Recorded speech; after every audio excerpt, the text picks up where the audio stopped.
Okay. Hello, everyone. I would like to first thank Shafiq Bhai, the press secretary to the chief advisor, who is our special guest and speaker of tonight's show. I'm sure that you may be a little confused at the format today, as you're now being able to see us in a live stream. We have decided to use an actual broadcasting software so that our interactions in X are enhanced. The show tonight is also being broadcasted live in Shumon Kais Bhai's YouTube channel. We are also broadcasting in Fahim Mashtur Bhai's LinkedIn profile. Many of the questions today were submitted in a question format in our Alliance page in X or Twitter, whichever you may want to call it. So all the questions that Farhana and I will be asking Shafiq Bhai today is basically all the questions that every one of you have sent us, and there were thousands of you who actually did send. So if there is any time after our question and answer session, then we will be requesting some of our followers in X to actually come live and ask Shafiq Bhai some questions themselves. But that again is provided Shafiq Bhai has enough time. So anyone in YouTube and LinkedIn who are actually watching this show, it is our earnest request that you kindly join X immediately and follow the Bangladesh America Alliance page. With that, I will ask Farhana, my co-host, to start with her first question. Thanks, Farhana. Take it away.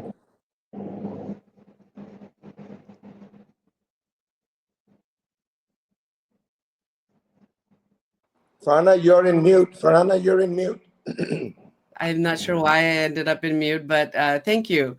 Thank you, Kausar Bhai, and thank you, Shafiq Bhai, for joining. Thank you to everyone who's joining us from far and wide. We know that Shafiqul Alam is the press secretary to the chief advisor to the interim government of Bangladesh. So my first question to Shafiq Bhai is, we know that you're the bureau chief for the AFP in Bangladesh last year, and then the student-led mass uprising and revolution happened, and the interim government was formed. So we're very curious, why did you agree to join the interim government, and what keeps you in this rather stressful job? You are right that it's a stressful job. Some days I have to work from 8 a.m. in the morning to 12, and when your boss is such a workaholic, like he works early in the morning, sometimes I get messages from him very early, like at 6 a.m. and some days like at 12 in the midnight. Like it's quite like and you have to be always in the news cycle, and it's tough. Had I knew that this is such a, it would be such a like a 7 days a week and 24 hours job, I wouldn't have taken it. But honestly, I worked at AFP for 20 years, and I thought I should. I was actually looking for opportunities to leave AFP because I thought I have enough of agency journalism. You know, wide service journalism mostly like covers events, covers bigger events and some features.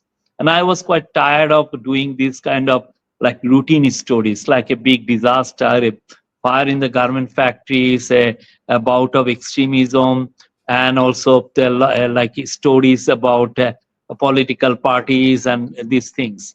I thought like Bangladesh needs a bigger picture story, long form journalism, and I think we are missing some of these social trends that I can see when I visit a countryside, when I meet people. I travel a lot across the country. I travel almost every major city and district towns across the country, and I thought I need to uh, write some books or pursue some long form journalism. That's why I was looking for opportunities, and then Professor Yunus told me whether I was interested to join him as his press secretary, and I grabbed it. Although like it cost me like I was making quite a lot of money at AFP doing moonlighting for all sorts of like economist intelligence is the international crisis group, apart from AFP, and all sorts of consultancy firm including EY. And I left everything and joined here at 1/4 of my salary. But still, I think this last 7 months was a huge learning curve for me. Thank you. That's quite a story, but it's quite a patriotic call that you rose to. So we appreciate that you're doing this. So I want to ask one of the questions. So when we collected questions from the public far and wide, we advertised this session. People submitted many questions, and we kind of collected and collated them. The topics varied across different themes that we will cover today. But one of the leading topics, literally by in terms of percentage of questions, was tackling misinformation and showcasing the true story of not just the July Revolution last year in Bangladesh, but ongoing current ground situation. So, we were curious, how is the interim government strengthening Bangladesh's global standing and countering the many false narratives in international media and in diplomacy, given that right now there's nothing short of an information warfare against Bangladesh? So what is, the IG's plan to tackle it? It's just like I think from the very first day we are like facing this situation. I think it's almost like an emergency situation. Like the amount of misinformation we encounter every day. Like even day before yesterday, there was a huge news in like I went viral. Some people said that I made quite a lot of money through bitcoins. A lot of things are there. But honestly, the main problem here is that the Bangladesh government, the way it is structured, it cannot like face this kind of information warfare. It's impossible. Not even the Bangladesh army. Like the way we like in the government, like there are uh, PR jobs. They usually what they do, they mostly write PR stories like of the meeting minutes of some ministers. And what the press wing actually does is like follows the meeting of the chief advisor, that means the prime minister, and we post those news. That has been the standard practice or like since 1972. But here, like the last few, like since August, what we see that every day there is a misinformation campaign led by Indian media, led by Indian like the people who are active in X, and also by some of the even so-called respected commentators from India. And there is a massive like this is a part of a well orchestrated campaign to like prove so many things. One is like that there is a Islamist takeover here. There is a Islamist military takeover here. Yunus is a big Taliban leader, and we are all like a Hizbut Tahrir leader or some sort of this. Like Yunus has been in public life for more than 6 decades, since the mid 60s, and it's still like we are facing this kind of nonsense.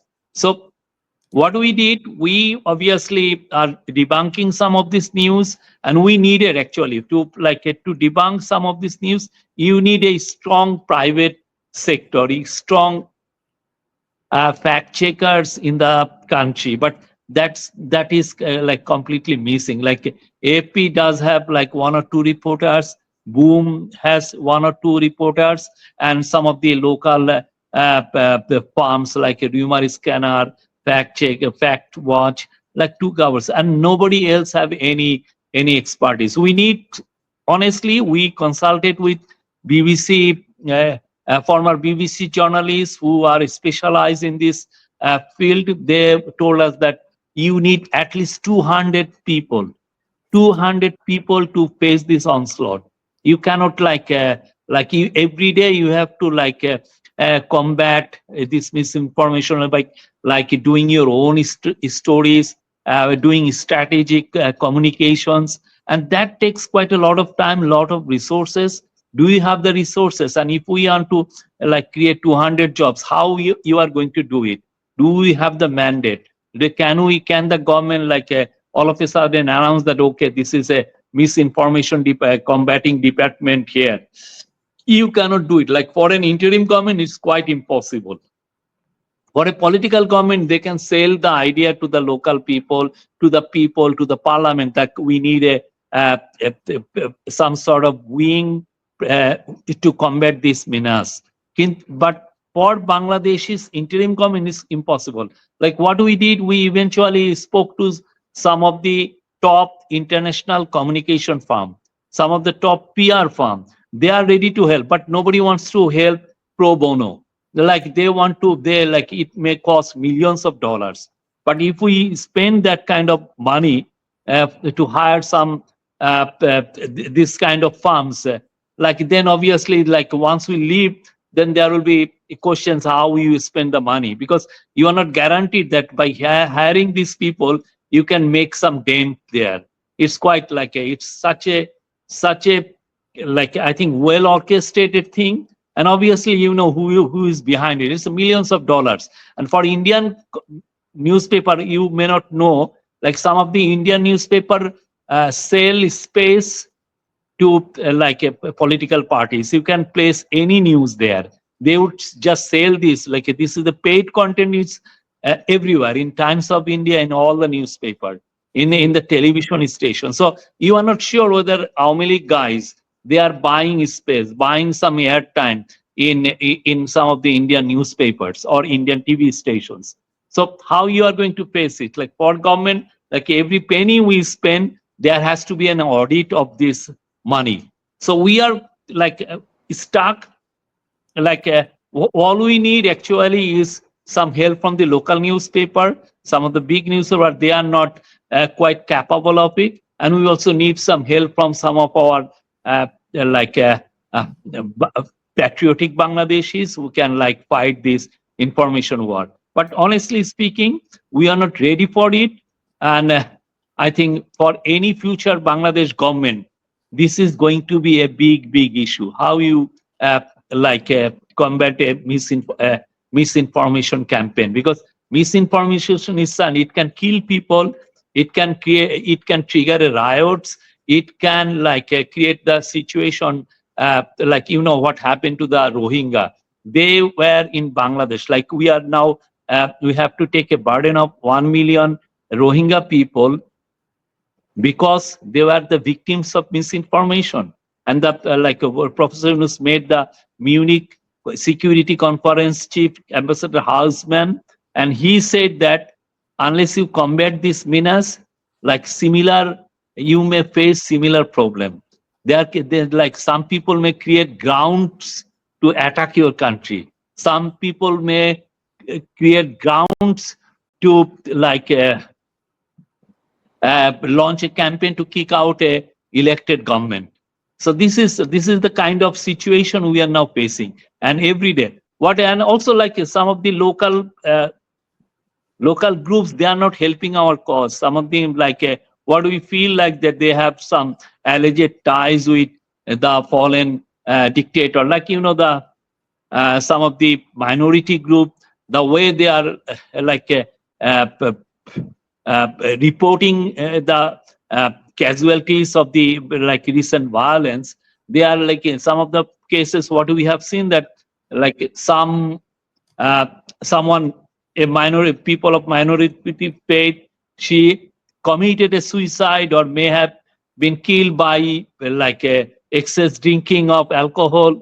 Like even they are reporting these cases as cases of minority violence. And if you like say that you are wrong, then these people are like raising hue and cry, like Yunus government doesn't believe in freedom of expression. They don't believe in minority rights. There's like so many nonsense out there. But I would say like this is a wake up call for everyone, for every Bangladeshi. Like misinformation campaign can kill a lot of people.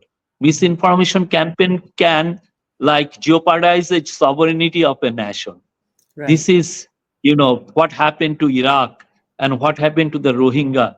This is like we have to be super, like we are trying to, we drafted some new people, we are doing our part, but I think we need a massive government department filled with young guys who know how to combat this menace. And do it in all social media platform, in X, in Instagram, in Facebook, and in whatever form this misinformation are spread. Right. Thank you for that very detailed explanation of the challenges and ongoing realities. So, one of the issues that a lot of our uh, readers, but also the people who ask questions, basically posed, and then I'll hand it over to Kausar again, is well, given the situation and the fact that you raised that we need more people, more patriots, more allies of Bangladesh, whether they're Bangladeshi or not. For instance, can they do more? Can the diaspora collaborate better? So the embassies have taken the initiative to organize art exhibitions, discussions, screenings of the July Revolution.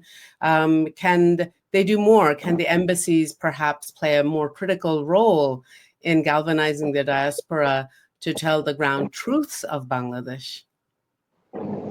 I think they are doing their part, but again, we were not prepared, and also like one thing we have witnessed is that some of these like even we don't have the kind of diplomatic core or the bureaucracy. They are not as efficient as you see in our neighboring countries. Like this has been a big issue. Like we have seen the quality of their of our diplomatic of our diplomats have eroded even hugely over the last few decades. I would say they are more eager to uh, be what Pinaki said, less Spencer of some of the political parties rather than uh, try to improve their skills. Like some of the ambassadors, if you just meet them, they are not up to the task. Like if you compare their standard to the standard of a Singaporean diplomat or even a Pakistani diplomat, sometimes and or also Indian or like Sri Lankan diplomats. I don't think they have the it's a something that we have seen but again we are trying to organize things through our embassies and but I think uh, we also they are also they don't have the kind of manpower that they need or the kind of budgets they are Bangladesh diplomats are some of the lowest paid diplomats on earth, what we learned. So a lot of issues are there, but again we are trying to hold some of these, especially in India, in New Delhi or in places like Washington, London, Ottawa, and where this information where takes place. Okay, thank you for that. I'm going to hand it over to Kausar now. Okay, Shafiq bhai, I was going to ask you the normal round of questions that people have sent me, but I just wanted to follow up that last thing that you spoke before this one, which is you also had relayed to me this idea that you spoke to some professionals and that you needed somewhere around 200 people. So what? But again, you said that the IG does not really want to. Put together a group like that because later on you may have questions. So what do you really think the IG wants to do? Would you want people to come forward with funds, some philanthropic organizations? Maybe we can put some friends together. I don't know. I'm just since we're talking, we're discussing. I thought maybe pose that question to you, and then we'll go to the other ones next. Or would you prefer an organization to come up and but that is funded through philanthropy and help you guys parallelly? I mean, which route would the IG be interested in taking? So maybe they can hear your call I today, think and maybe people for would fact come checking, up. for Right. fact, Kasar bhai, for fact checking, the best thing to do is to create some independent fact checking institute in Dhaka, or investing money in top newspaper. Like you are investing money in Prothom Alo. Oh, we need a independent fact checking wing in Prothom Alo. They can do the job. It's better that fact checking is done by independent organization rather than the government.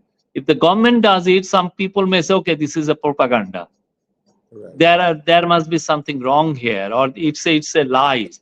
Government is saying a pack of lies. Like best thing I think for combating this information, this disinformation menace, I think to empower the local newspaper, empowered at local TV, so that every day they can have at least like a fact check at least 10 reports. They're not that there are massive number of uh, like uh, fake news are out there in social media, or in like only one or two or three or four fake news gets viral every day.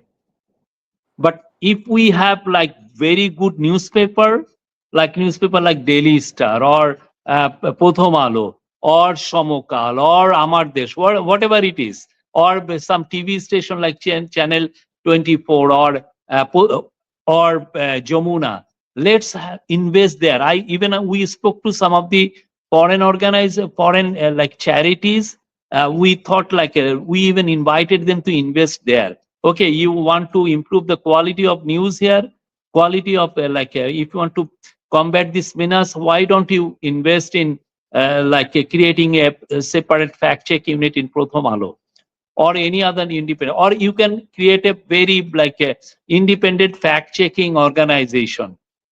Like Boom is a good one. AFP does, but AFP, I was in AFP for many years, and we like under my watch, AFP launched like a fact checking unit in Dhaka.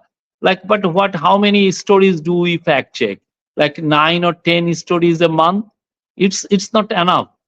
Or Boom does like again 2 stories a 2 or 3 stories a week, and others do much less. We need to fact check like 10, 20 news a day. Every day there are some lies being spread, and one of the major source of lies are these YouTubers. Like some of they have like license to say whatever they want, and most of the people now consume news from YouTube. My wife does. Like all my friends just watch what like people like Masood Kamal says, or Golam Mola Roni says, or YouTubers based in other countries say. And these people, like sometimes what they do, they mixes lies with truth, and people tend to think that okay, this is a pure truth, but that is not. And we need to do a lot of fact checking for everything, like commentaries by some YouTubers, like commentaries written in local newspaper, and also some of the news, some of the like things that get viral in social media every day. And also now new menace is what the Indian media are saying, like news TV station like Republic TV, or even like some of the, we know some people who are doing this, like some of the respected newspaper like Economic Times. Almost every day they have a fake news about Bangladesh. Every day, even we have invited all their journalists to come and see what has actually happened since August 5. They are not interested to come here. They would rather publish lies day after day after day. And that's what's happening. We need investment in local newspaper, we need investment in independent institute, and we need investment in TV station. And we need to do it more. We need to, this is one way to protect the citizen from being duped by these people. But you would also need a greater, numbers in social media, such as X, where they could propagate the truth, right? I mean, you come up with do the actual fact checking, but even we do our small alliance members. We are few. Then you have rumor scanner, and then they're coming up, and the actual truth, we as a habit, we all try to, whatever rumor scanner is coming out with, or one of the others, we keep on sharing those. But I think that's not enough. I think we need more people in X, which I was talking to you in our private discussion, that we need like 50,000, 100,000 people in X who can take that truth and then reshare it. So enough people get Like to know newspaper like Prothom Alo can easily monitor X, that. Facebook, and they do these things quite smartly. Like you don't Okay. have to worry. You can always refer to them. You can always check with their fact checking unit and say, okay, guys, what we are like, this news is getting viral here. Would you mind like fact checking it? Is there any Okay. truth here? I see. I see. Okay, so then I think we've spoken about that quite some time, and you've clarified your, your ideas about this. So I just want to now go back to the actual questions. So one question, quite that came out in the TV and everywhere was about a couple of days ago, Ajit Doval, the Indian National Security Advisor, he launched an exhibition in Delhi titled Persecution of Minorities in Bangladesh, which displayed desecration of temples, murders of Hindus, alluding to a Hindu genocide. So the foundation at which this exhibition was hosted was actually owned or he's part of that foundation. I think it's called Vivekananda. My pronunciation could be wrong there. So Vivekananda International Foundation, short name VIF. Vivekananda. Right. Sorry. Yes. Yes. So when such a high-profile Indian bureaucrat, I mean, he's one of the tops, right? So when he personally, goes and does something, for optics, so and he's trying to legitimize these lies. I mean, the top people within the Indian government, right? So what is Bangladesh's reply or response to something like that?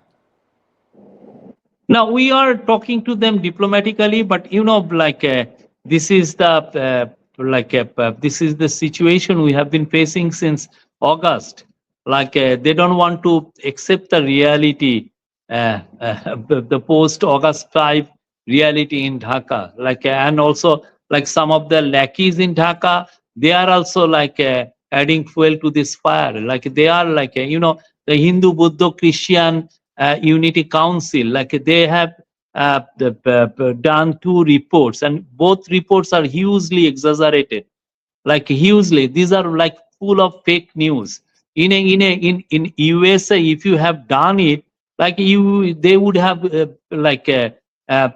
they would have been prosecuted for like Defamation lawsuit, right? propagating these lies. Yes. Yes. But unfortunately, their reports are being even some of the local newspaper are highlighting their news without questioning the motive, without questioning whether these news are uh, true or false. We fact check uh, all their stories, all their reports, and we found like out of the 23 plus 9, like 32 dates they have reported. Out of them, like only 2 are like suspicious. Right. Rest have nothing to do with religious violence.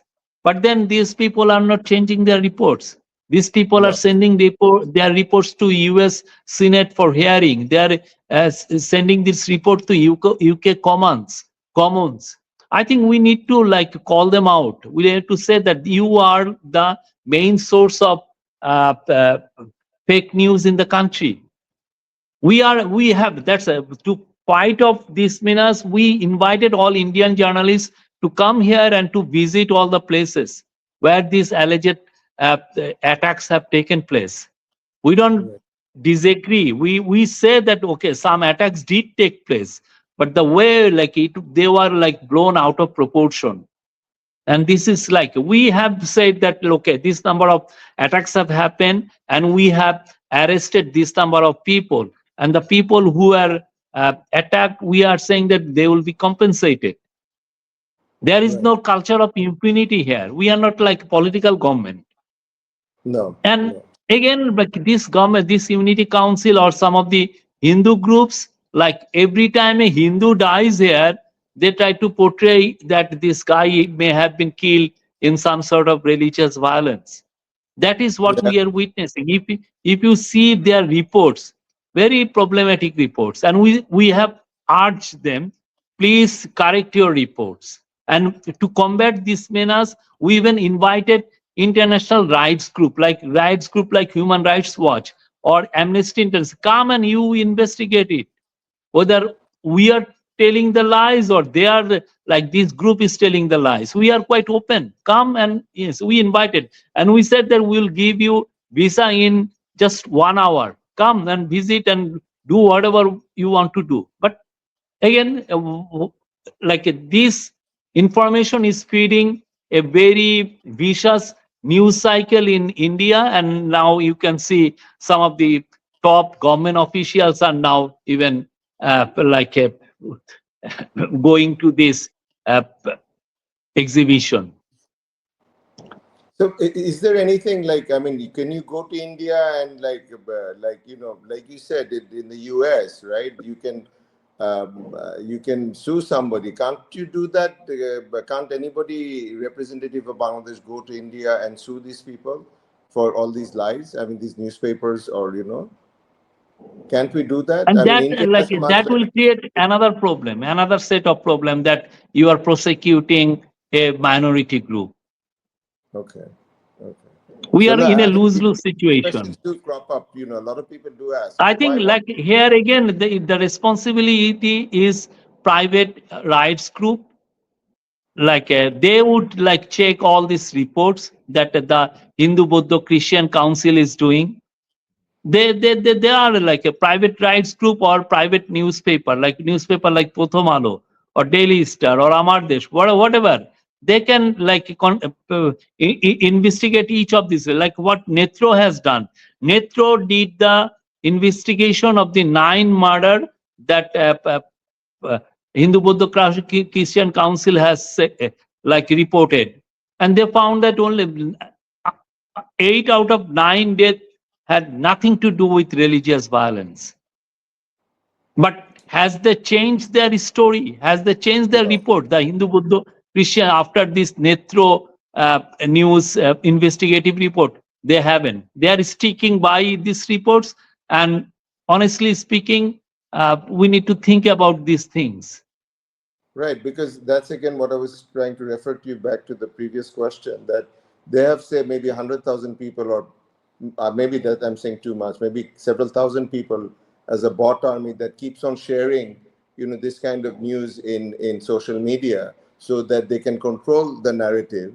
Whereas when we, even if we do the fact checking, and then a few of us are replying back, but this is getting totally depressed way down in the bottom, and everything, all the lies come up, up to the top. So that is a big problem. So anyway, so let's go back to another question that there was another question that so many negative attacks going on throughout Dhaka and Bangladesh.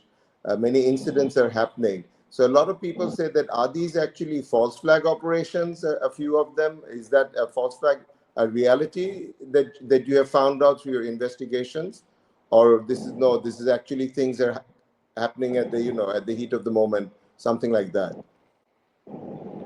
I think like since all the newspaper now newspaper and TV station have got the freedom to report whatever they want to, like I think they are exaggerating some of these stories. In terms of crime statistics, I would say like in January we really saw some of the like some uptick in violence, but are they like a alarming level? No, I don't think so. We have like a deployed police, military, but honestly speaking, like a police is uh, police confidence is still very low, I see. hugely low. We change like a 30 of 30,000 police men and officers from Dhaka. We shifted there. We like transferred them outside Dhaka and brought in new officers and constable here. But still, like their moral is still low, because they have like they are the ones who kill the protesters, and they are Right. quite shy. And some of the thing, and honestly, some of the uh, attitudes, like some guys, like some people now know that whatever happens, is not going to open fire at them. So Right. that also, I think, one of the factors that contributed to this deteriorating like crime scene. But The sudden are they rise. like huge number, huge uptick? I don't think so. What we are doing, we are publishing all the data on the police website.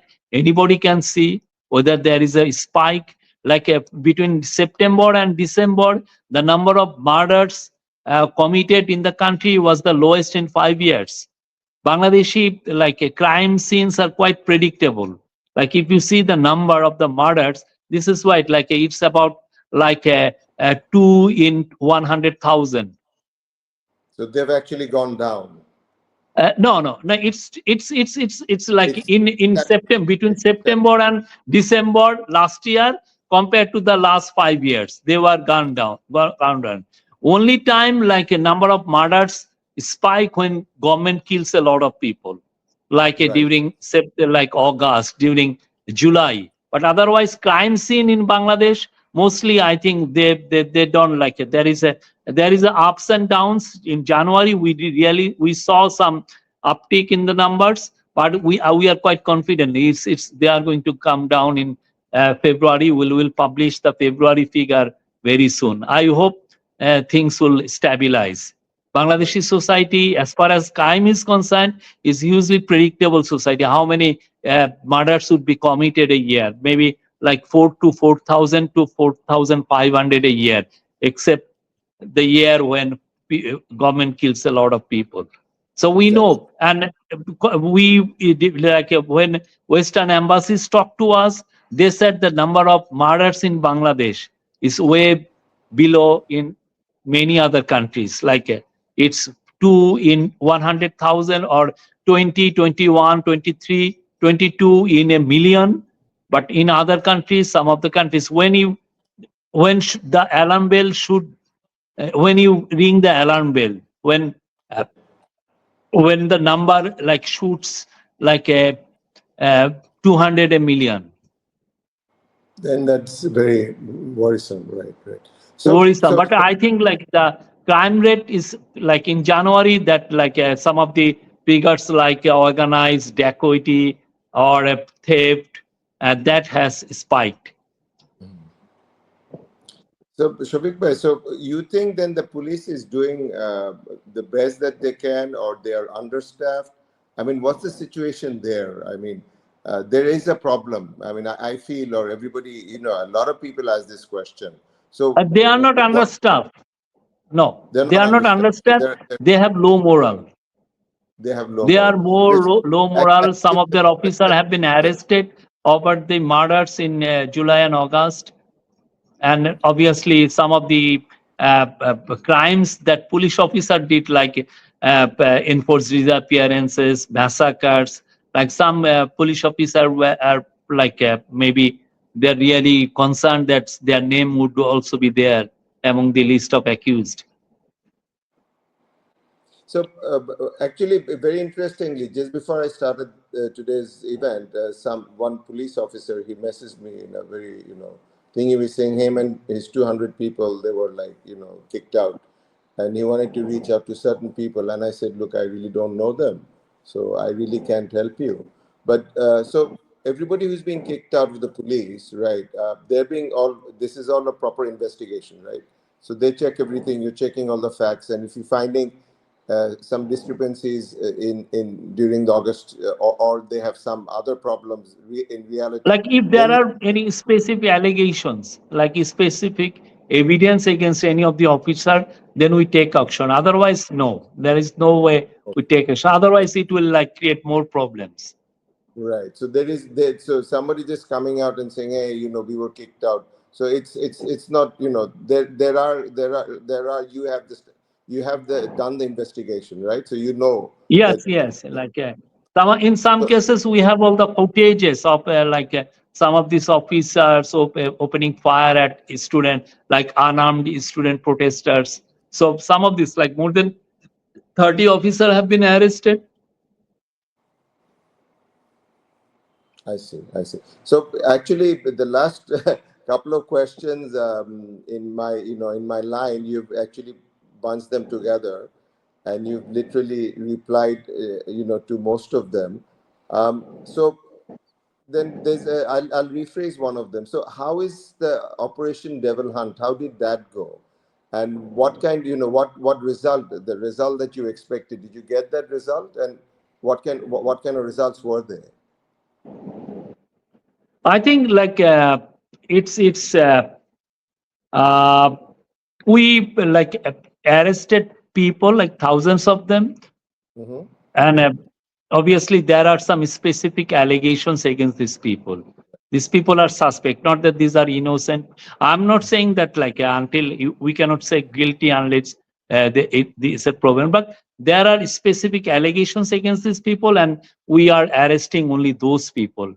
Right, right. No, And you've been like it will going to continue. I don't think like maybe there will be some pause during the month of Ramadan, but it depends on the improvement of the crime situation.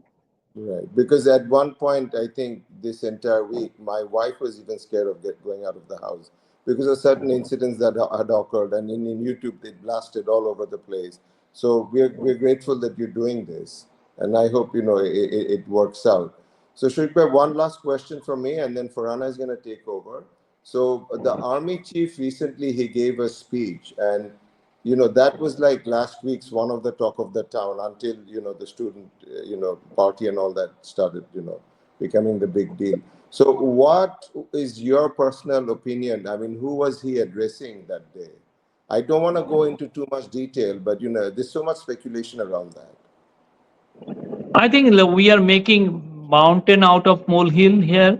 Like he was actually talking to the retired army officers, and this is all about the some things about the BDR carnage. I, What happened in and whether like a obviously there are some concern about these cases and about some people being tried. So he was like making some bold statement about these things. This is about like he was making the speech at Rawa, which is the retired armed officers welfare association, where this happened. Like, but then newspaper took the like a TV station telecast it, and it looks like he was talking to the whole nation. But I think it's more about uh, targeting more at the retired armies and the military community, I would say.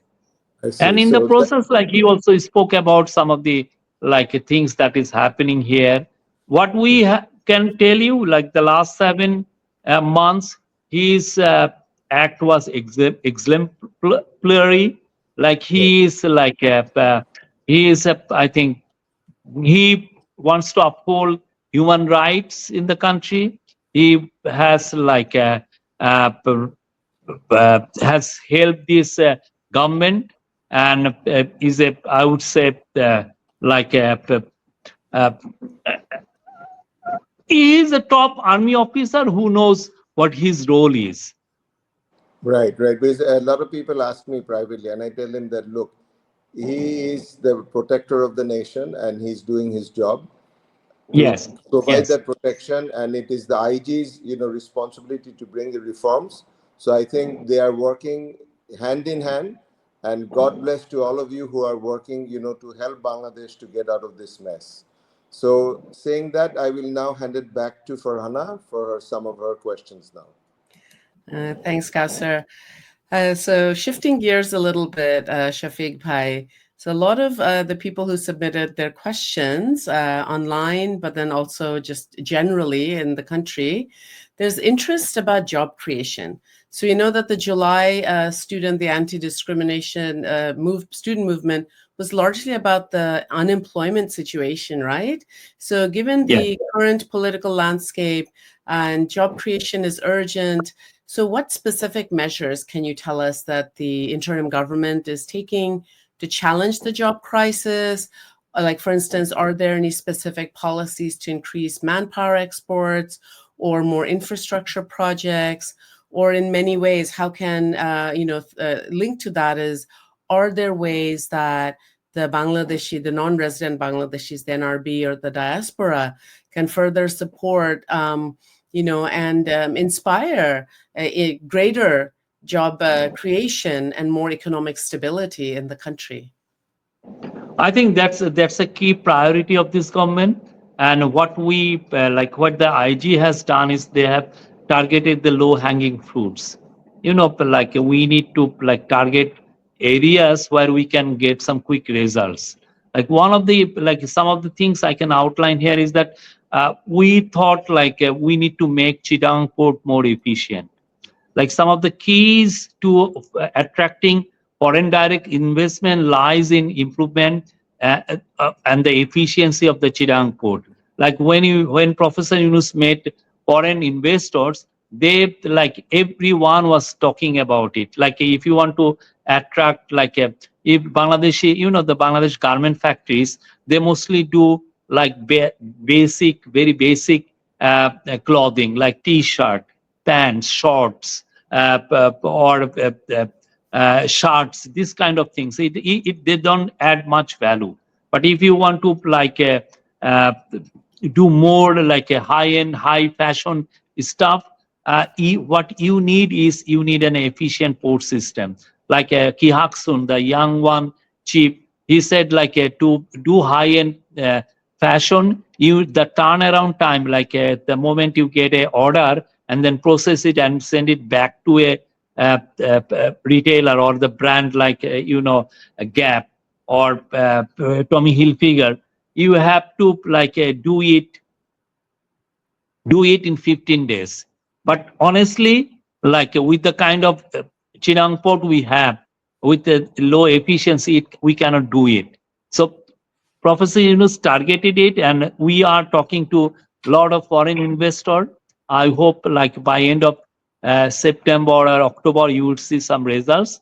And if the efficiency of Chirang port improves, there will be a lot of foreign direct investment doing high-end fashion item, high-end fashion in clothing, in leather, even footwear made of clothing. Lot of these things would be there, and already we are getting some results, and obviously part of the process. And we got interest from DP World. DP World is the world's largest port operator, and Abu Dhabi port, they are also quite big. AP Moller Marks, the Danish company, they are quite big. All of them, we have spoken to them. We had a series of meeting with them. And this is one thing. Another thing was the why many a top investor don't want to invest here is one of the reason is the labor standard. Unless you solve this labor problem, some of the issues were there for many years, more than 2 decades. We haven't solved them. One of the thing was to professionals priority is to upgrade the labor standard up to ILO standard. Whatever ILO said that this is our standard, we will have to achieve it. And this is another area. If we can fix it, then we are quite sure that even what we have learned from other countries is that there will be a lot of more investment here. And that is going to improve quality of labor here, quality of worker here. They will get better payment, and also quality of living will be good. Like some of the even graduates who no longer want to work in garment factories or some of these manufacturing units, I think they will be attracted to work there. That's the two areas. Also for foreign for some of the overseas employment, we Professor Yunus had a series of meeting with Saudi diplomats, UAE diplomats, Malaysian diplomats. We want to create more jobs for Bangladeshis in these countries. Since 2012, UAE has an unofficial ban on Bangladeshi workers. So this time, like last month, Professor Yunus went to, I think early this month, he went to UAE to join the Dubai World Government Summits. But the whole idea was to crack open this job market for Bangladesh. And he spoke at the conference for for a half a day, and then the rest of the time he was talking to all the ministers of UAE. Just we want to open new doors for our workers. And another thing was to like digitalization of our like land deeds, our taxation system, a lot of things for especially for the foreign companies. And we think like if we make sweeping reforms in these areas, more there will be more investment. Like trying to achieve as much as possible given the time, short time we have. Right. But again, like I would say, like every day, almost every day, Yunus has a meeting with some of these people, with foreign investor, with some of the bureaucrats, how to improve like quality of services that the government offers. Like he hired a former HSBC banker to lead the BIDA, Bangladesh Investment Development Authority, and he had a meeting with like a like I would say hundreds of CEOs who are based here, and like we get some feedback from them. We try to implement some of the things. The ones that we can do quickly, we are doing it quickly, and one way we are doing it just putting a deadline. Okay, you have to do it now. Like for I would give you one example. There is a Korean EPZ in Chittagong. It's a like 2,500 acre land. But during Sheikh Hasina's time, they didn't get the land record. They were like he like a Ki Sun, the young one chief. He faced like a problems. Like he, we gave him the land to develop it, but eventually didn't give him the land records. Like a no mutation. He didn't give any mutation of his land deed. So we've set up for 25 years he suffered, and he said that some of the top Korean investors like Samsung wanted to invest in his like EPZ, but they pulled back at the last moment because they were not sure whether they will face some problem with the land issue. So we Mm. set a deadline at like on for like February 6th that we have to solve this 25-year-old problem, and it was solved on 6th February. It was like the way like this. The whole idea is to make him attract more investor, make him like make his stay more meaningful, painless, and so that they can be good ambassador, they can attract more uh, investment for Bangladesh. And I think some of these things are paying off. Like for 5 months in a row, exports grew more than 10% a month. And I think that the next few months we'll see further growth. Right. I think this is something that, despite all the challenges that exist, that have existed in Bangladesh, the continued growth of exports is a good indication, as is the working in a Bangladesh bank by the governor, right? In terms of foreign reserves, in terms of, Yes. despite the massive billions of embezzlement of by the former regime that was overthrown in August, and the ongoing bureaucracy, the challenges, the kind of internal problems of party loyalty. There's a number of economic challenges. So within that, the unemployment issue exists. So thank you for giving us that kind of wider picture of the issues of how employment will grow across both manufacturing and tertiary industries. So I'll hand it back to Kausar to ask one of our last questions. Kausar, you're on mute. Yeah, now my mistake. So, Shafiq bhai, one thing I would like to just say before I go into the last question is going back to the disinformation campaign, right? So, the disinformation campaign is at such a high level, through obviously through Indian manipulation, that this information is really affecting how policies are being, policies are being actually affected. especially because we are more US aligned, because we have all, whoever are working, we are working together. Majority of us are US expats. So there is a resolution that has passed at the lower house in New Hampshire, and that resolution is totally, it says that how we have, there's been a genocide of Hindu Bangladeshis, blah blah blah, and many people were taken there. We don't know at this moment. Allegedly, they were taken there, and 4 people provided evidence that this thing actually happened, and this has already passed through the lower house. Now it's going to go to the upper house in New Hampshire. So a couple of our team members, especially Trish, she's really working. We already have a group, a separate WhatsApp group that she and another a friend of ours, Muniba, they're leading that group, trying to do whatever they can to stop um, you know the petition going further, the legislation going further, because the result of this could be very dramatic, because this whatever, if it passes through the upper house, this is going to go to the president, it's going to go to the secretary of state, and we are hearing that similar resolutions are on the way in other states like Michigan. So this is very alarming for us. So this is something we're just letting you know now.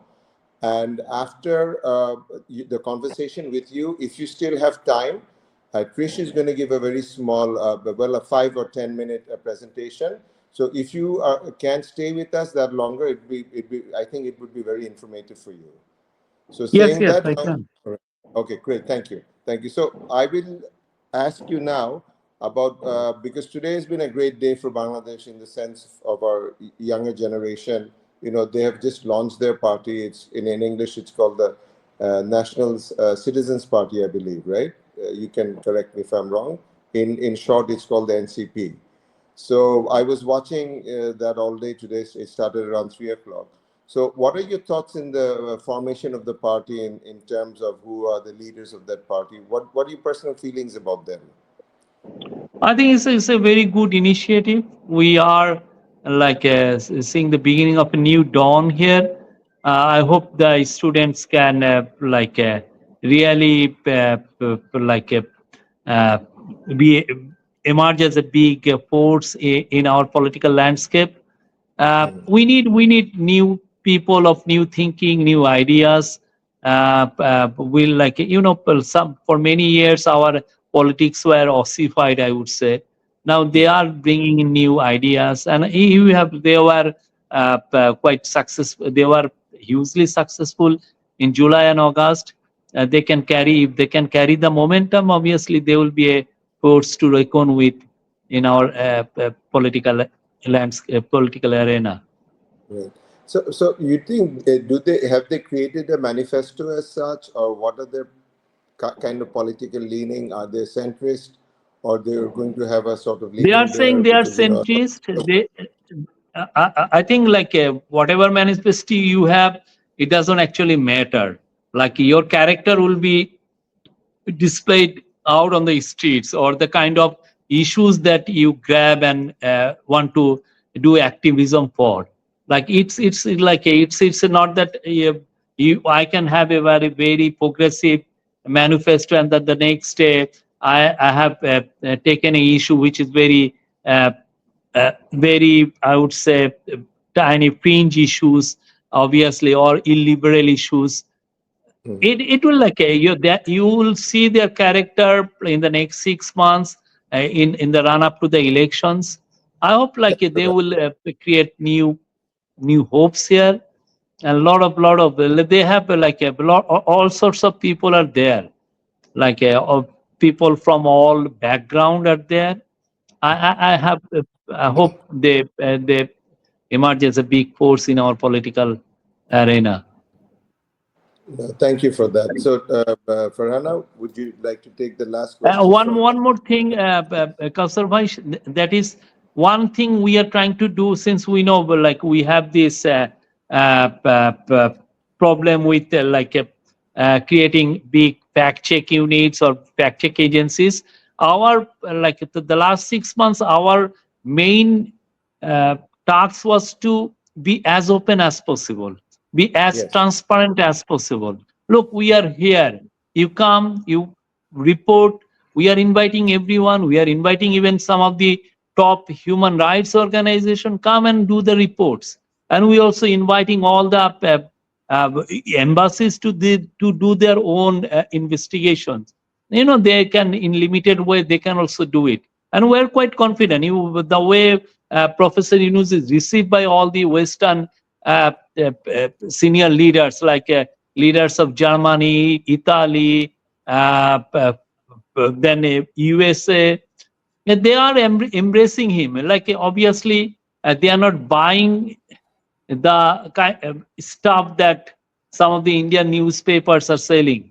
It's not working. And Of course. India, we can never win this misinformation war against Indians, because they are everywhere in the Western society. They have Very true. penetrated every layers of Indian society. They are in the top universities. They are in the like in the governments. They are in the policy making organization. They are in think tanks. They are in the business bodies. Everywhere they are the CEOs, the mid managers, everywhere. So how do you see, like our best weapon to be is, we have to be open, transparent, and we have to be embracing. We have to extend our hands and come and see, this is our country, and you can do report whatever you want. Mm. Right. I even personally invited some of these people. I said, look, you come, you fly to Bangladesh, I'll put you up at a five-star hotel at my expenses, and I'll take you around wherever you want. But none of them have taken up on my offer, not even one. It's zero. So I understand what Yes. you're saying there. So No, we, people like and some of the Indians who went to Harvard, they right. also like propagate this like genocide, Right. like My daughter last year, nonsense. she graduated from Columbia Masters, okay? And some of her best friends became Indians. And she just, 2 months ago, she had her wedding, the official one. So they all came. Unfortunately, all her friends who are the Indians, their fathers and mothers said, absolutely no, they're killing all of us. If you go, they'll slaughter you. So they're all in this bubble of, misinformation that I personally I requested, but nobody would listen because they're in that fear, they're in this fear zone that such a misinformation, such hype, they've done that they're so scared of even putting a step in Bangladesh. It's so bad there.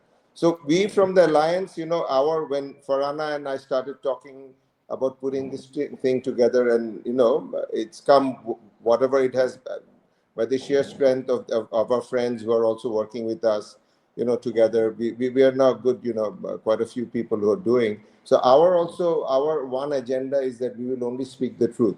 We will speak the truth. There won't be any lies. If the lie even, embarrasses us, so be it. We have to speak the truth so that bit by bit we can, we can break that iceberg that they've created around. We want to really do that. So, Farana, then you would like to take that last question, and then Yeah. we'll invite Trishan to, for the presentation. Thank you. Yeah, thank you, Shafiq Bhai, for all the details. And to just tie it to the last question that a lot of people were also interested in, it's linked to what you just said. So the United Nations Human Rights Commission report that came out just last month, recently, right? It documented the human rights abuses that happened during the July-August revolution. And despite that, there's still a lot of discounting of that. Rather, there's that, kind of overbloating of the misinformation rather than the ground truth. So I think the strategy of being transparent, of sharing information is really important. And I think we need to carry that forward. And I really appreciate the fact that the United Nations did a thorough investigation and released the report. But we know that the former regime is not appreciative of it because the report is critical of their actions. And then that former regime is also working with India to destabilize Bangladesh with the hope that the former regime can return. But they're actually harming the country in the process, right? And I think So this is something they're not realizing.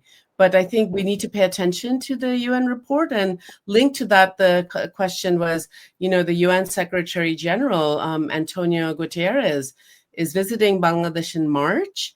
So do you think some of these will also be discussed? And what does this mean for Bangladesh, his visit, the UN Secretary General? I think it means a lot. I think we are, we are holding we were one of the co-organizer of the international conference on Rohingya, later to be held later this year, and there will be a lot of discussions on this issue, and even human rights uh, reports. Obviously, I think like hammered the last nail into the like previous regime's copying. That is quite clear because it's a very small 127 page report, and but it's a scathing indictment of Hasina's rule, like the last 2 months of her rule. And I don't think the dictatorship can it's can discount this report or say that this report is motivated. It's a master stroke of Professor Yunus when he came to power, and he wanted these atrocities to be investigated by uh, independent international organization. That's why he invited Volker Turk and his team to investigate it. And we said we are not going to meddle our hands here.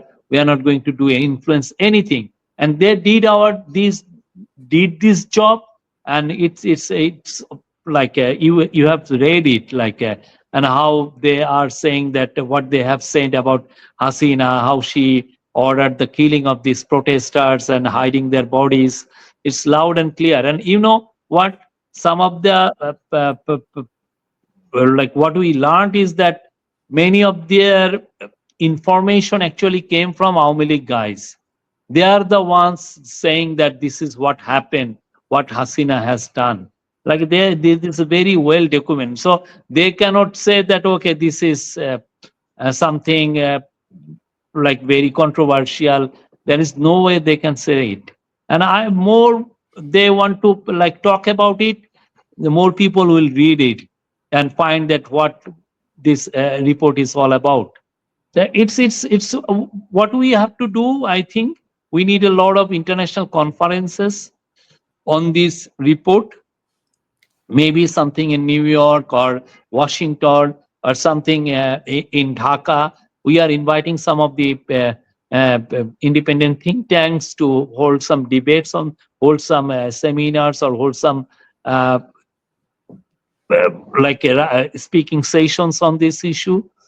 It's like a more it get, and also like all the international or all the Western powers, all the international organizations, they have read it. There is no way Sheikh Hasina like can see a political future after this report. It's impossible. It's like she is she's over. So do you think the Secretary General's visit is very, it's crucial, right? Although the discussion will be about the Rohingya refugees that Bangladesh hosts. They fled their homeland of Myanmar, which was formerly called Burma.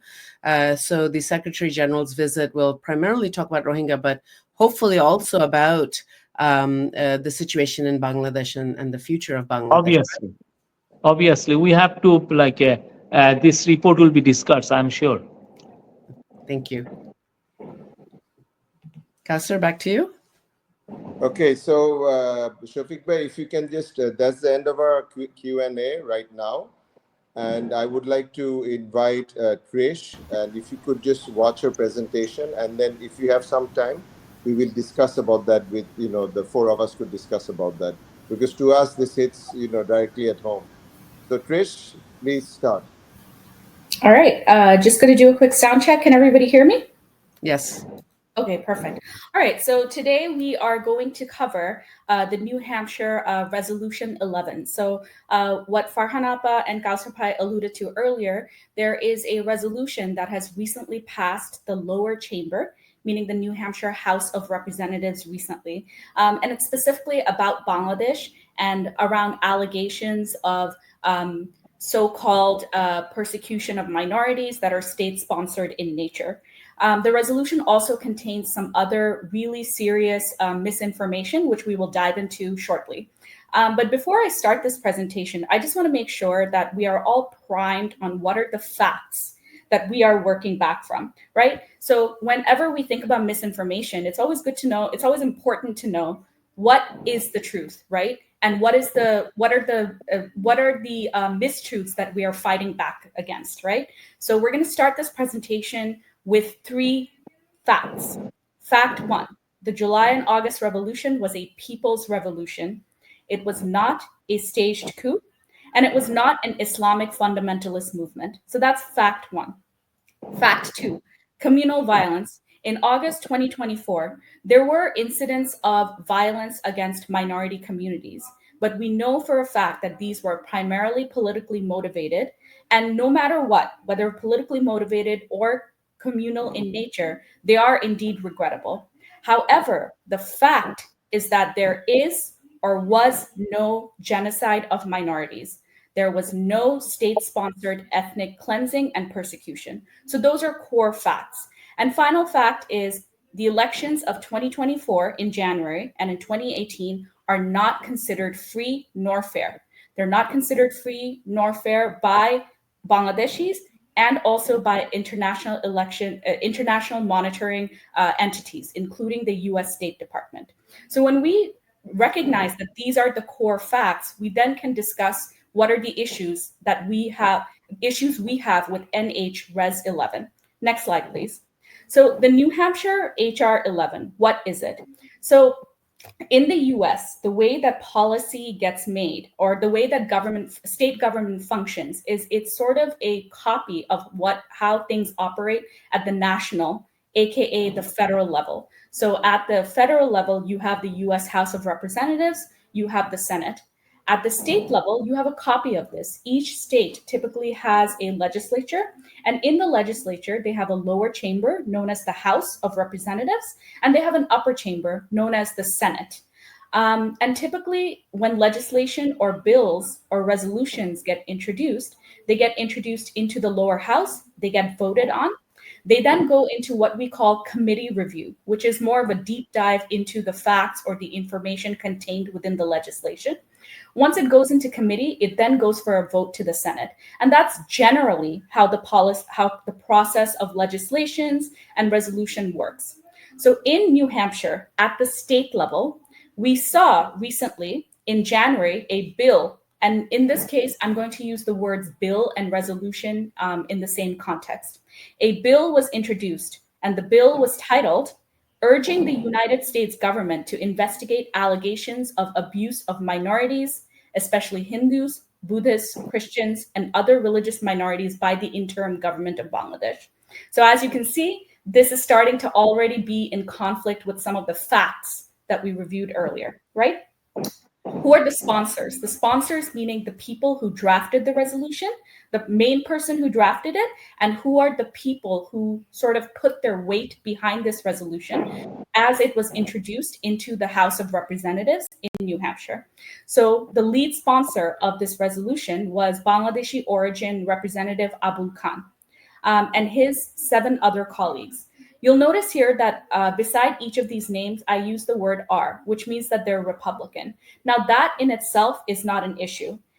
We have seen and we believe that both Republican and Democratic administrations in the US government have historically been very Bangladesh friendly, and we truly appreciate that. So that in itself is not an issue. But what is the issue here is when bills and legislation get introduced, they can either be single party or they can be bipartisan, meaning they're supported by people from both Republican and Democratic parties. So if you can see that there is an R beside the name of each of these sponsors, meaning that it's a uniparty resolution. There is no bipartisan support in terms of the sponsors of this resolution.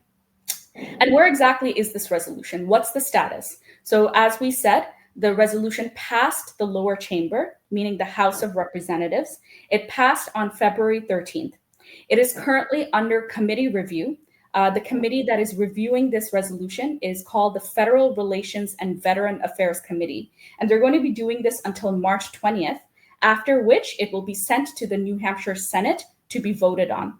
Once voted on, we'll talk about what happens. But the key takeaway here is that we still have time to make our voices heard about our issues and our concerns with this resolution. The time is now, the time is there, and we must act. Our citizen advocacy is going to be very important. And this is what we will cover in more detail. So next slide, please. So what exactly does the bill contain? Why do we have issues with it, right? So here are some snapshots that we've pulled from the bill. So first issue, if you look over here, it says that whereas the election of January 7th, 2024 caused the peaceful country of Bangladesh to elect a peaceful government. So that is in conflict with one of the facts that we reviewed earlier. Second issue, whereas that government was overthrown by a so-called student uprising supported by Islamic fundamentalists that is hostile to religious minorities. That is again in conflict with a core fact that we reviewed earlier. Whereas Mohammed Yunus, the current leader of Bangladesh, has attempted to erase the history of Bangabandhu by canceling national holidays such as the Father of the Nation's birthday and removing plaques and renaming institutions that were placed or named in his honor.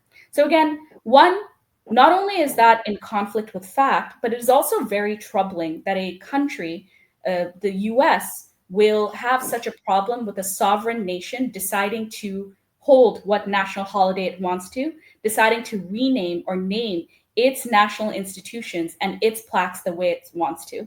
And then on top of that, we know that a lot of these renamings of institutions were done so that we could name them after July martyrs. What's so problematic about that, right? So again, this in itself is not only problematic, but it's also in conflict with facts. And then finally, another snapshot is whereas there have been extrajudicial killings of citizens who have either spoken out against Yunus government or who were members of the previous government, including members of Awami League and including the killing of police officers, etc. Right? Again, this sort of comes into conflict with some of the facts that we reviewed earlier. The narrative that this clause tells you is that there's some sort of state-sponsored behavior in nature that is against the police force, that is against the citizens of Bangladesh, and that is sanctioned by the Yunus government. And again, this is not factual, right? So now that we know what are some of the contents that is really problematic about this bill, let's do a further deep dive. Next slide, please. So what exactly happens when this bill, if this bill passes the New Hampshire Senate, right? So it's going to be sent to the Senate for a vote, probably around March 20th. Some of us are looking out for when exactly the vote is going to be scheduled, and we will communicate that. But if it passes the New Hampshire Senate, it asks for a copy of this resolution to be sent to members of the New Hampshire congressional delegation. And so those are basically people who represent New Hampshire at the federal level. So that includes Democratic Senator Jean Shaheen, who is currently, by the way, the most senior member of the Senate Foreign Relations Committee. Previously held by Dick Durbin, who is a wonderful friend of Bangladesh. It also includes Maggie Hassan, Chris Pappas, who's a representative, and Maggie Goodlander, who's a representative. A copy will be sent to Secretary of State Marco Rubio, to President Donald J. Trump, and to the White House press office, right? So basically, it's asking for these concerns, if voted favorably by the Senate, to then be continued and sent to all these sort of at the federal level for further investigation, right? Next slide, please. So zooming in, we talked about how the lead sponsor of the bill is New Hampshire State Representative Abul Khan. What do we know about him? And again, the Bangladesh-US alliance is very focused on facts. We're not interested in sharing any allegations. We're just communicating the facts here. And so what do we know about Abul Khan based on publicly available information? He's been elected 4 times as a New Hampshire representative for the district of Seabrook and Hampton Falls, which has a population of about 10,000 people. He is up for re-election in 2026. He was born in Pandaria Upazila of Pirojpur district. He was enrolled for a period of time in Dhaka University, but we're not able to verify his graduation date. Next slide, please. Here's some information about Abu Khan. So the first two pictures on the very far left, actually we'll start with the first picture on the very far right. On the far right, you're seeing a picture of a group of people holding three flags, the Awami League flag, the Bangladesh flag, and the US flag. And these are people who are holding up these pictures on the day that HR 11 passed the New Hampshire House of Representatives. The day that it passed the House, these flags were being held up by these Bangladeshis. On the left side, you're seeing the same subset of those people. So about 3 to 4 people who are on the picture on the right are also on the picture of the left. These are the people appearing with Representative Abu Khan on New Hampshire local television WMUR 9 after it was passed. Let's look at the picture on the bottom left. Here's a picture of Representative Abu Khan earlier this month, appearing with co-sponsor of HR 11, Doug Thomas, where he's talking about the repeal of UN peacekeeping troops from Bangladesh based on allegations of minority persecution, right? And on the very far bottom right, here's another picture of Representative Abu Khan at a cultural event some time ago with the same subset of the people who are holding up the Awami League flag in the picture of the top. We're not able to verify the date of this picture, but certain things are starting to become clear. Abu Khan has friends in the Awami League, right? And we're not making allegations here. We're simply sharing with you publicly available information. And this sort of gives you a little bit of a picture on where maybe Representative Abu Khan stands on certain topics, especially with respect to Bangladesh Awami League. Next slide, please. So, what is the fallout of something like this passing in the New Hampshire House of Representatives and potentially passing in the Senate? We'll talk about a few fallouts and one implication. Fallout one: reputational damage and negative media coverage. So, as soon as HR 11 was passed, WMUR 9, which is a local television channel in New Hampshire, picked it up. And if you can see from the first picture, they had a video where Rep Abu Khan is talking and he's saying, "Hey, U.S. taxpayers send money to Bangladesh. We're really concerned about these allegations of religious minorities, so Bangladesh should be investigated." Right now, the thing is, when a local news channel picks these up, these are typically then rebroadcasted by their holding companies. So in the case of WMUR, it is owned by ABC, which is a national broadcaster. So anything that's covered locally is then rebroadcasted nationally. And then these are then picked up by news aggregators like Yahoo News. So you can see from these pictures, you have WMUR, a local channel, publishing this news, and then that gets repropagated by ABC and by news aggregators like Yahoo News.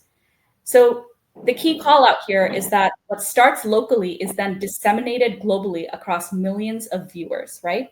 And obviously, as Shafiq Bhai mentioned earlier, we already have seen media outlets from India cover these at length. Example, the Economic Times with the headline, "New Hampshire House urges Donald Trump to act against Dhaka over rights," right? So there's a lot of narrative spinning that we're seeing here.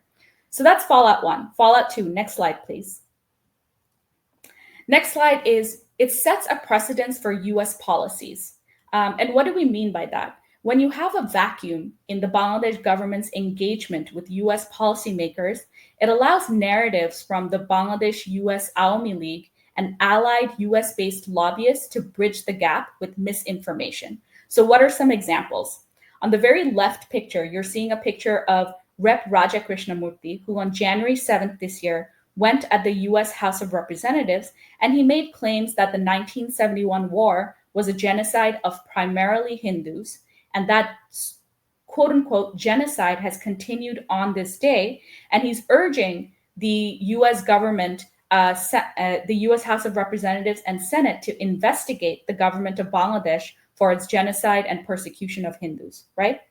In the second example, you're seeing Representative Sri Thanedar, who's a Democrat from Michigan, going on the House floor in December, so a few months ago, where he's talking about how Chinmoy Dash was a priest that was arrested and his lawyer was murdered by members of the UNO's government, right? And he's also saying that this is an example of minority persecution and that it's the time for the US to use levers such as humanitarian aid and economic sanctions in order to bring these atrocities to justice. And then finally, on the far right, you're seeing Neeraj Antani, who is a Ohio State representative, a former Ohio State representative, who went on the Ohio House floor and said something similar, that as Bangladesh chaos deepens, attacks on Hindu mandirs, threats on Hindus and Christians continue.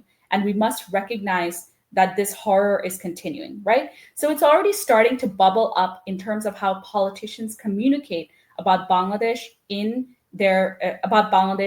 at the federal level and at the state level. Next slide. Fallout 3. And so once you have these narratives that are being set by politicians, right, and communicated in state and federal houses, state and federal chambers, it starts providing validity to other misinformation campaigns in the US. So here's an example of a set of billboards that have been set up outside San Francisco airport. It's called the hashtag #AskYunusWhy campaign. And as you can see, it alternates between pictures of Hindu monks arrested in Bangladesh with a picture of Chinmoy Das, and then another slogan that says Hindus, Buddhists, Christians living in fear in Bangladesh, AskYunusWhy.com. This specific campaign is currently running in San Francisco, and it's been co-sponsored by the United Hindu Council and Hindu American Foundation. Next slide, please. So implication. The reason why we bring this topic up is because not only is there time left to act in New Hampshire, but we also want to give you the tools to identify patterns that may happen in other state levels. From our research, we have reason to believe that the next state where this might happen is Michigan. This is primarily speculation, but it's based on specific insights that we've uncovered. We know that Michigan has a sizable Bangladeshi population. We know that Michigan has influential Awami League affiliated figures, such as Mohammed Rabbi Alam, who are also connected with local Michigan politicians. For instance, Rabbi Alam ran for Michigan for Michigan Senate in 2022, and he's also currently president of the Bangabandhu Commission of the U.S. And then finally, we know that Michigan also is where representatives like Sri Thanedar, who was the representative that we talked about earlier, who's calling for sanctions against Bangladesh. He's also from Michigan. And there are allegations of him being sympathetic to BJP, to RSS. And so for a number of reasons, as summarized here, we think Michigan might be next. But again, we're giving you the tools to identify if this is happening at other state levels or if it ever happens at other state levels. Next slide. So what can you do, really? If you are a New Hampshire resident, you have the power to engage at the state and the federal level, email people, call people, follow up, go to hearings, engage and re-engage. Who specifically with? Our recommendations are call, email, contact the New Hampshire state representatives, including the resolution sponsors and the 41 reps that voted against the resolution. Contact the state senators. They're the people who need to know that this resolution coming their way is completely filled with mistruths. Contact the members of the New Hampshire Federal Relations and Veteran Affairs Committee who are reviewing this resolution until March 20th. Contact the New Hampshire Speaker of the House, Sherman Packard. Contact the New Hampshire Republican Party leadership, Jim McKeown and Holly Novoletsky. Abul Khan is from the New Hampshire Republican Party, and the Republican Party should know what one of their representatives has been up to. And contact the New Hampshire Congressional Delegation leadership, Jean Shaheen, Maggie Hassan, Maggie Goodlander, Chris Pappas. So what if you're not a New Hampshire resident? You can still contact all of the people above. From the Bangladeshi American Alliance, we've put together a list of contact emails, and we've put together an email template that you can use, and you can simply copy, paste, and press send. And this will start communicating your concerns to the above people. And then on top of that, not only can you as an American citizen or as a concerned person contact these people, you can also add your own US Congress representatives and senators. So the power rests with you to advocate and re-engage and engage these people. Next slide, please. Next slide. Okay, so what are we, the Bangladesh US Alliance, doing? We're sharing this information with the interim government. We're making them know that this is happening in the US, and the interim government should engage with US policymakers to share their concerns about this resolution. We conducted a deep dive today, and we're also conducting outreach in DC and working to engage the Bangladesh consulate to also make our concerns heard. How can we help you? We can provide research and writing support. So if there are specific representatives that you want to email, that you want to communicate your concerns to, and you need tools in order to summarize these things succinctly, we can help you with the research, we can help you with the writing. We can help amplify your voice across our various platforms and across our network. And we can connect you with other networks. Remember, we're all one team, we're all advocates. Be inspired, act now.